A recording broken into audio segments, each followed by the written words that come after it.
తెలుగు సినీ ఇండస్ట్రీలో కథల ఎంపికలో పాత్రల ఎంపికలో డిఫరెంట్గా ఆలోచించే అతి తక్కువ మంది నటులలో అడవిశేష్ తనకంటూ ప్రత్యేక గుర్తింపు తెచ్చుకున్నాడు.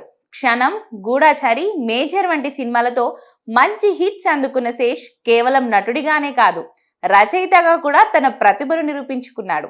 ఇప్పుడు అతను నటించిన డెకాయిట్ అనే సినిమా కోసం ఓ వర్గం ప్రేక్షకులు ఆసక్తిగా ఎదురుచూస్తున్నారు. ఈ సినిమా మల్టీ లాంగ్వేజ్ ప్రాజెక్టుగా రూపొందుతుంది.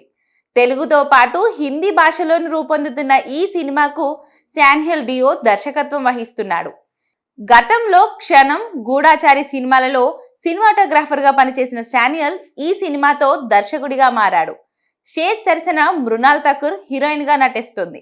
ఇటీవల ఇచ్చిన ఇంటర్వ్యూలో అడవిశేష్ మాట్లాడుతూ, డకాయిట్ అనే సినిమా రెండు ప్రధాన పాత్రల చుట్టూ తిరుగుతుంది. ఇందులో నేను మాత్రమే కాకుండా మృణాల్ పాత్ర కూడా కథకు అంతే కీలకం. ఇది ప్రేమ కథే, అయినా రెగ్యులర్ ప్రేమ కథ కాదు. ఇందులో భావోద్వేగాలకు ఎక్కువ స్కోప్ ఉంటుంది. అందుకే ఇద్దరి పాత్రలు కూడా బలంగా ఉండాలి. ఈ కథలో నేను ఒక్కడినే లీడ్ అనే భావన నాకు ఎప్పుడూ లేదు. కథ బలంగా ఉండాలంటే ఈగోని పక్కన పెట్టాలి అన్నారు. ఇటీవల సినిమా first look poster, making stills చూసిన వారు సినిమాలో Sesh action, Mrunal emotion strong గా ఉంటుందని అభిప్రాయపడుతున్నారు. డెకాయిట్ గెటప్ లో శేష్ స్టైల్, మృణాల్ గెటప్ కి వచ్చిన పాజిటివ్ రెస్పాన్స్ కి చూసిన తర్వాత వీరి కాంబినేషన్ పై ఆసక్తి మరింత పెరిగింది.